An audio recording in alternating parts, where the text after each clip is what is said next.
Okay, this is going to be my thoughts and opinions on the current state of the MetaQuest 3 and by proxy the MetaQuest 3S as well. I get some things for the MetaQuest 2 as well, but this will focus mostly on the MetaQuest 3 and 3S because the updates seem to be targeting the 3 and the 3S. So, first of all, I would like to mention what you're seeing on screen right now is actually just me recording a bunch of footage showing off some of the windows, showing off the navigator, which they did finally give us the show in high windows back. But I'll be honest, my navigator have been a little bit buggy lately. They did release version 2.4 to the public, which you will see somewhere in the you will see somewhere in the whole thing. The reason why you'll see it somewhere in there because I'll be honest, I recorded like all of this in the while in the MetaQuest 3, and then my footage, the audio got a bit corrupted. So yeah, I'm re-recording audio, but you'll see the B-roll footage is from inside the MetaQuest 3.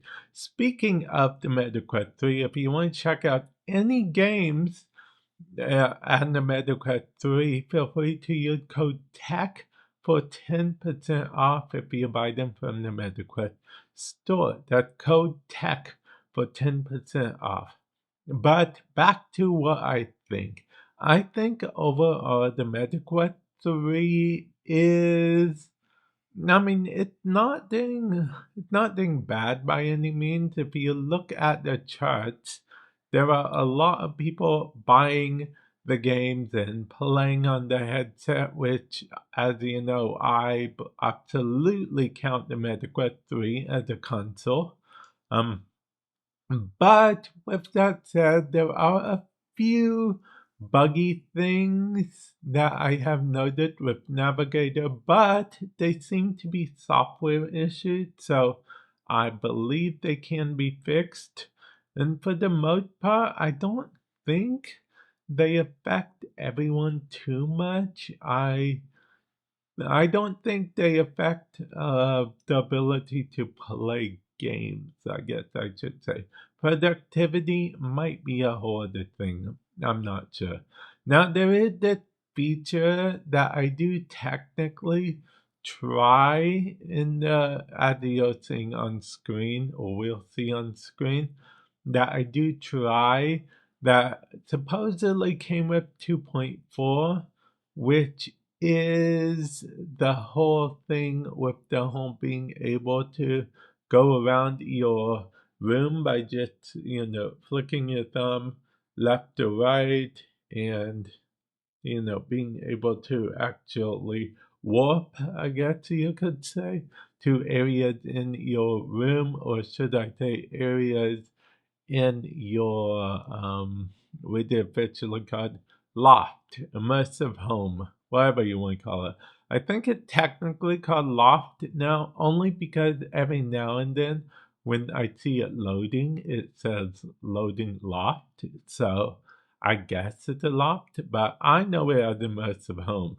They haven't added any new sceneries, unfortunately. I was hoping we'd get a new scenery for every holiday at least, because I will be honest, there used to be the thing a while back where you could basically add your own scenery type thing, if you will. But now it seems that that's gone.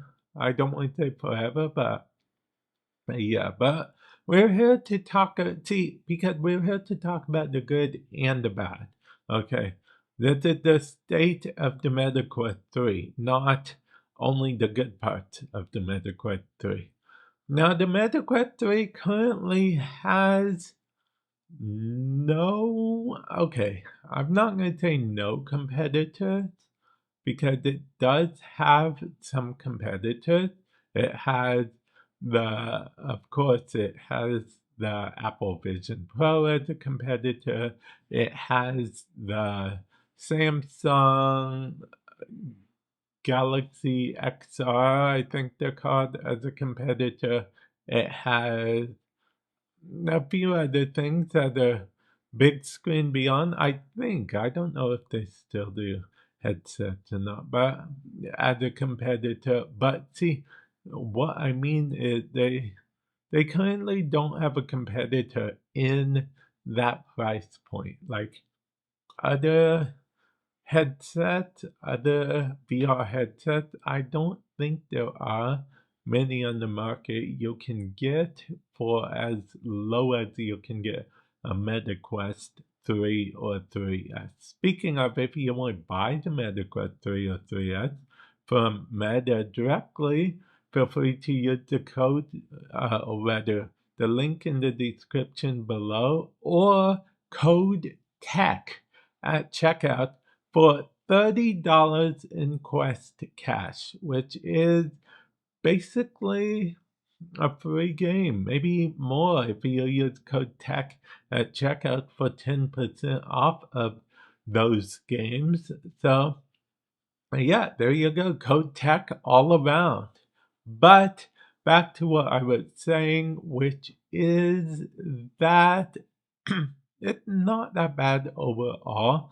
Now, I'll be honest, since it doesn't have any competition around the same price point, I mean, arguably, you could say the PSVR 2 is competition. It's as close as you can get to the same price point. But the caveat with the PSVR 2 is it's not really, because you need to get a PS5 in order to use the PSVR 2. As far as I know, maybe you can get some kind of adapter so you don't have to. I don't know the specifics of that, but as far as I know, you need to have a PS5 to fully use the PSVR 2 and all of its capabilities at this time. So that makes it not really a competitor for the MetaQuest 3 and 3S in that sense, which, like I said, it's good for the MetaQuest 3, but I don't, well, if I'm being honest, I think that might be why the updates are rolling out slowly, I would say. Yeah, I only think they're rolling out a bit slowly because remember that feature I talked about with the whole warping? I haven't got that yet, even though I'm on version 2.4. Actually, I'm on the PTC, Public Tech Channel events, because they do staggering rollouts for stuff. So not some people have certain features, other people don't. I actually heard from one of you guys not too long ago that said that you guys don't even have Navigator yet. So that's something that is a thing or not a thing for some people. And when I know some of you guys are thinking, wow, that lucky person that doesn't have Navigator. Navigator, it takes some time to get used to, and they're fixing it, the buggy parts, okay? So, yeah, like I said, I just wanted to go over the good and the bad with you guys. I didn't want you guys to think that I'm doing one way or another, that I'm doing only good or only bad. This is this is the state of the MetaQuest 3. It's not only good with MetaQuest 3 or only bad, because I truly believe that if you're going to take the time to criticize the bad, you should also take the time to appreciate the good. That's my honest take on it. Might be a hot take in this day and age, I don't know. But with that said, you know what isn't a hot take? that I'm going to end this video here. It's a fact. So I'll catch you guys in the future. Later.